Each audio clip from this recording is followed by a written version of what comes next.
If you invest $5,000 at age 25 and never touch it, it becomes roughly $75,000 by retirement. If you wait until 35 to invest that same $5,000, it becomes around $38,000. Same money, same investment. A 10-year difference cuts your outcome by nearly half. That gap is not a motivation problem. It is a math problem. Time is the variable that does the work in compound growth, and your 20s are the only decade where you have the maximum amount of it. Every year you delay does not just delay growth, it permanently removes a layer of compounding that cannot be added back later.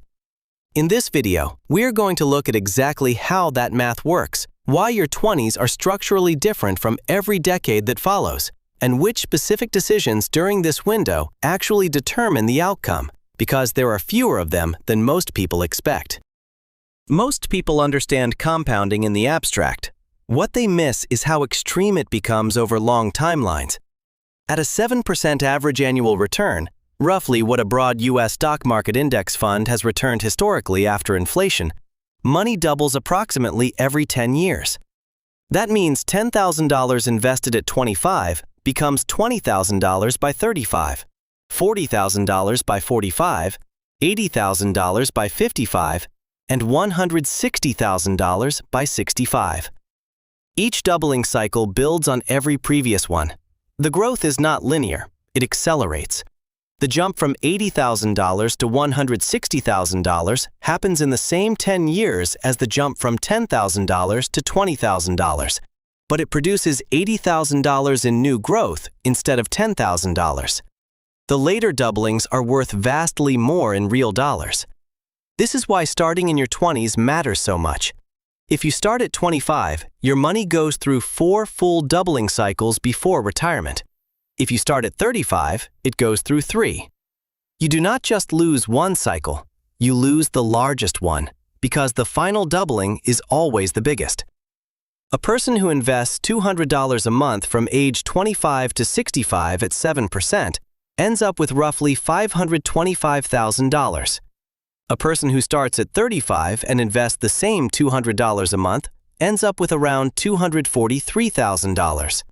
The person who started at 35 would need to invest about $430 a month to end up in the same place. The delay costs you more than double the monthly contribution required to catch up. Every decade of your life allows you to do something financially useful. Your 30s let you save more as income grows. Your 40s let you accelerate contributions. Your 50s give you catch-up contribution limits in retirement accounts. None of these replace what your 20s provide, because none of them can give you back the time. The unique property of your 20s is not that you earn the most or save the most. Most people earn and save relatively little in their 20s. The unique property is that money invested during this decade has the longest runway before retirement. That runway is what makes each dollar invested in your 20s worth more than a dollar invested in any later decade, even if you invest a larger amount later. To put a number on it, $1 invested at 25, growing at 7% for 40 years, becomes nearly $15 at 65. $1 invested at 35 becomes about $7.60. $1 invested at 45 becomes less than $4. The dollar does not change. The time does. And time is the one thing you cannot buy more of. A dollar invested in your 20s is a fundamentally different financial asset than a dollar invested in your 40s because of what time does to it. The financial decisions that most affect your long-term outcome are narrower than most people expect. They do not require optimization across dozens of variables. For most people in their 20s, 3 decisions account for the majority of the outcome. The first is whether you start investing at all during this decade. Not how much, whether. Getting any money into a compounding vehicle during your 20s is worth more than investing aggressively in your 30s. The math consistently favors early and small over late and large. The second is whether you capture your employer's 401k match if one is available. An employer match is an immediate 50% to 100% return on whatever you contribute, up to the match limit, before compounding even begins.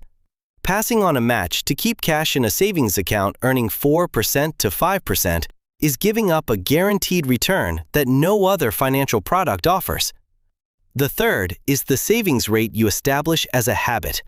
The percentage of income you save in your 20s tends to persist. People who develop a 10% savings rate at 24 rarely drop to 3% at 34. It becomes the baseline. People who never build the habit in their 20s often find it structurally harder to start later because lifestyle expenses have grown alongside income and there is less slack in the budget.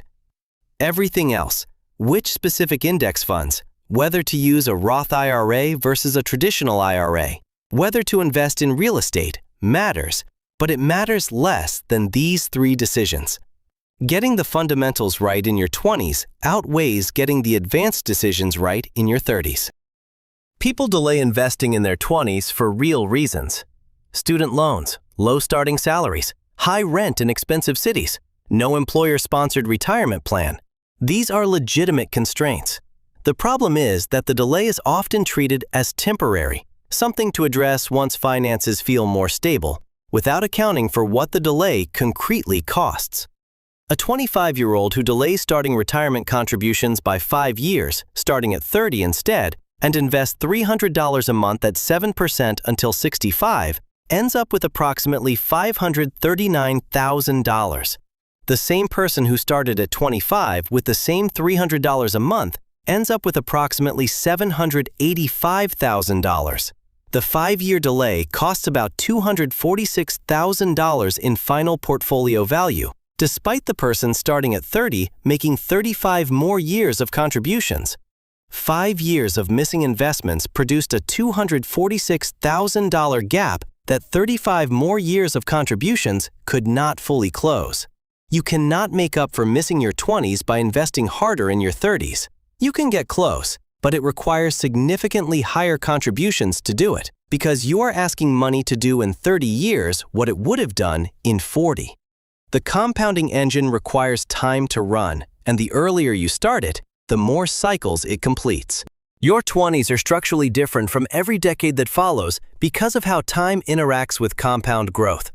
The math gives every dollar you invest in your 20s a multiplier that no other decade can replicate, because no other decade gives your money the same amount of time to double. You do not need to have everything figured out. You do not need a high income or perfect budget. You need to get money into a compounding vehicle as early as possible, capture any employer match available to you, and build a savings rate that holds. Those three things, done in your 20s with any amount of money, put the math on your side in a way that is very hard to replicate if you wait.